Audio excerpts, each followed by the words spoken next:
aujourd'hui transformé en ouvrier agricole, malheureusement. Donc, c'est une perte sur toute la ligne. Nous lançons aujourd'hui un appel aux autorités. Il est possible de sauver la pêche. Il est possible de sauver la pêche. Des efforts sont déjà en train d'être faits, nous le savons. Pendant très longtemps, nous avons porté la revendication contre les accords de partenariat de pêche avec l'Union européenne. Pendant 12 longues années, les gouvernements qui étaient là n'avaient pas accepté de nous écouter.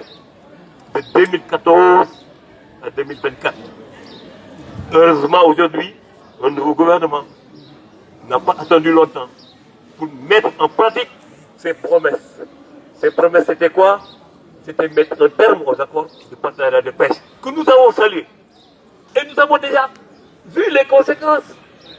Aujourd'hui, par rapport à la campagne douanière, si vous allez au niveau de Dakar, Thiaroye, Yoff, partout, vous verrez que les pirogues sont en train de débarquer de thon, que malheureusement d'autres nous ravivaient pour les exporter vers l'Europe. Nous avons espoir, parce que la deuxième promesse, c'est de réserver prioritairement la zone de 12 maïs à la pêche artisanale. Et ce problème est important. Ce problème est capital, pour ne pas dire qu'il est crucial. La zone Sénégal a 200 maïs de la zone. La zone économique exclusive du Sénégal fait 200 maïs. Et il n'est réservé à la pêche artisanale que 6 maïs. 11 km. Nous lançons un appel pour qu'on comprenne. Quand nous avions moins de 1000 pirogues, quand nous avions moins de 100 pirogues, quand nous avions moins de 1000 pirogues, nous étions déjà dans les 6 maïs. Aujourd'hui, que nous sommes à plus de 23 000 pirogues, nous ne pouvons plus rester dans les 6 maïs.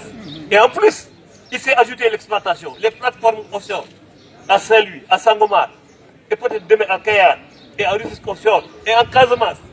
Mais il y a aussi les aires marines protégées. 1/5 de nos ressources sont réservées dans le cadre des engagements du Sénégal en aires marines protégées. Ça veut dire qu'il faut régler la solution de la pêche, il faut repousser les bateaux au-delà des 12 maïs. C'est inévitable. Et c'est un engagement. Et nous considérons que l'engagement est crucial. Je ne lirai pas le cahier. Je vous ferai l'économie de ce cahier parce que beaucoup de points ont déjà été dits et redits pendant des années.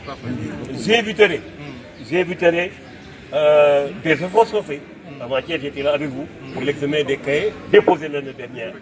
Mais nous souhaiterons quand même, d'autant plus qu'on a reçu un appel du pied.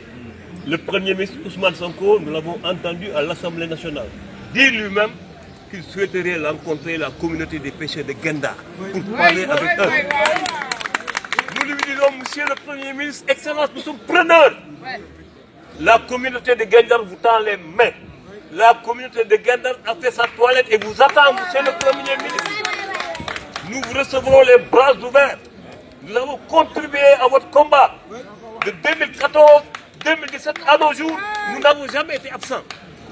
Et nous le recevrons avec beaucoup de fierté. Nous le recevrons pour lui dire ce que nous savons. Parce que la pêche est née dans le fleuve. J'ai l'habitude de le dire. La pêche est née dans le fleuve. C'est en Saint-Louis qu'on l'a adopté à la mer. Et que des pêcheurs sont partis de Saint-Louis pour aller trouver des paysans pour en faire des pêcheurs. Pour aller trouver des éleveurs pour en faire des pêcheurs. Donc, si le gouvernement veut régler le problème de la pêche, c'est à Saint-Louis qu'ils devront venir pour le régler.